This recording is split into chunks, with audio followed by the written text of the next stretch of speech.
সপ্তমী দুর্গাপূজার সপ্তমী পূজা আজকে গতকাল থেকে ষষ্ঠী পূজা শুরু হয়েছে। আমাদের রাজ্যে দুর্গাপূজাটা সার্বজনীন। আমরা যেই যা দল করি না কেন, যেই যে ধর্ম পালন করি না কেন, দলমত নির্বিশেষে এবং ধর্ম বর্ণ নির্বিশেষে এই পূজাটা পালন করা হয়। যেমন আমরা 25 ডিসেম্বর আমরা পালন করি, এটা আমাদের একটা বিরাট উৎসব। এবং দুর্গাপূজা আমাদের জন্য সার্বজনীন দুর্গা উৎসব।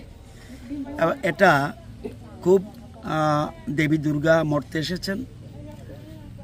এই মর্তে এসে উনি আমাদের সুখ দুঃখ আশা আকাঙ্ক্ষা এগুলি যেগুলি আছে, যেগুলি দেওয়ার দেবে এবং অশুভ শক্তিকে পরাভূত করার জন্য উনি প্রয়োজনীয় উদ্যোগ গ্রহণ করবেন। আমি আজকে সকালবেলা থেকে জনজাতি এলাকায়, এখানে আমাদের লেফুঙ্গা বিএসসি চেয়ারম্যান রণবীর দেববর্মা, আমাদের এডিসির মন্ত্রী রুনেল দেববর্মা, আমাদের সমাজসেবী প্রদীপ দেববর্মা সহ অনেককে নিয়ে আজকে বিভিন্ন দুর্গাপূজা দেখেছি, খুব ভালো লেগেছে। আমরা চাই তিপ্রাসা বাই ওয়ানচা থানচা, তিপ্রাসা বাই ওয়ানচা আর বিসিংহ, তিপ্রাসা বাই বিসিংহ ওয়ানচা থানচা, এই মেসেজটাই সারা রাজ্যে দিতে চাই। আমাদের সার্বিক কল্যাণে এই ঐক্যতার খুব প্রয়োজন রয়েছে এবং আমাদের বিধানসভা কেন্দ্রে আমি বলতে পারি আমরা সবাই মিলেমিশে সুন্দরভাবে আমরা দুর্গা উৎসব পালন করছি। সারা রাজ্য বিভিন্ন জায়গায় করছে এবং দুই একটা জায়গায় অসুবিধা হলেও তারপরেও সবাই মেনে নিয়ে পুজোতে নেমে পড়েছেন। আমি যারা পুজো উদ্যোক্তা, যারা পুজো করছেন, তারা অনেক কষ্ট করে তারা পুজো সাজিয়েছেন, যাতে মানুষ দুর্গাপূজাগুলি তিনগুলি নির্বিঘ্নে সুন্দর করে পূজা দেখতে পারে। তারা যেন সেই নিরাপত্তা এবং সব কিছু ব্যবস্থা যেন রাখে। আর বিশেষ করে বিদ্যুৎ সতর্কতামূলক ব্যবস্থা যা যা আছে সেগুলি বজায় রাখতে হবে, কারণ বিদ্যুৎ এমন একটা জিনিস যাতে কোনো অঘটন না ঘটে সেদিকে লক্ষ্য রাখতে হবে।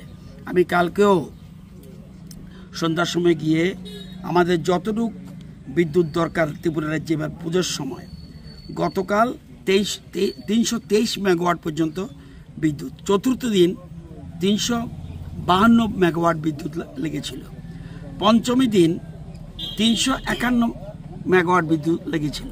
কালকে একটু কমে গেছে 323 মেগাওয়াট। কেন? বৃষ্টি হয়েছিল।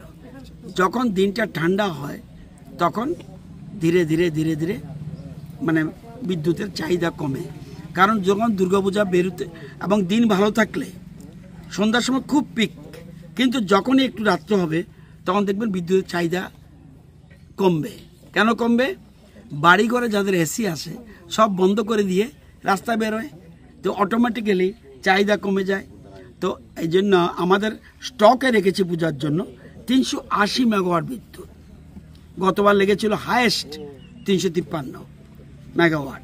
তো আমরা আমাদের বিদ্যুৎ ত্রিপুরাতে দিয়েও আমরা বাংলাদেশের কাছে 44 মেগাওয়াট বিদ্যুৎ বিক্রি করেছি কালকেও। এরপরেও আমাদের আরও 28 মেগাওয়াট বিদ্যুৎ বিক্রি করতে হয়েছে।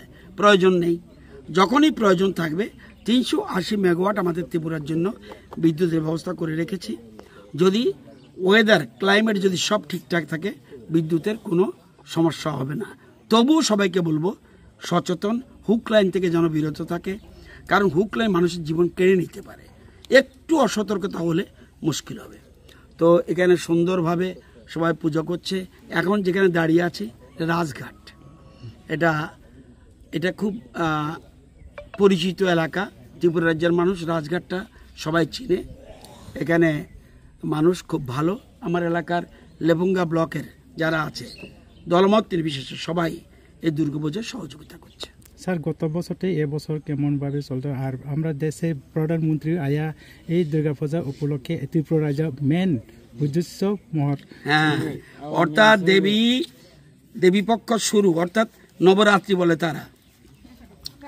এই প্রথম কোন দেশের প্রধানমন্ত্রী, এই প্রথম ভারতবর্ষে কোনো প্রধানমন্ত্রী নবরাত্রির প্রথম দিনে মা ত্রিপুরেশ্বরী মন্দিরে পুজো দিয়েছেন। এটার অর্থ কি? আমাদের ত্রিপুরা রাজ্যের ট্যুরিজমকে এবং ত্রিপুরেশ্বরী মন্দিরকে আরও ব্যাপকভাবে প্রমোট করার জন্য উনি এসেছেন। এবং আমার কাছে খবর আছে বিখ্যাত ধনী ব্যবসায়ী মুকেশ আম্বানি আজকে আসার কথা। কারণ দেখবেন সারা ভারতবর্ষের যত ব্যবসায়ী সব এখন দেখবেন ত্রিপুরেশ্বরী মন্দিরে পুজো দিতে আসবে। এটা ট্যুরিজম। এই ট্যুরিজম সেক্টরটা আমাদের রাজ্যে আরও বেশি এগিয়ে যাবে এবং রিলিজিয়াস আর ট্যুরিজম প্লেসগুলি আরও বেশি বিকশিত হবে। Thank you.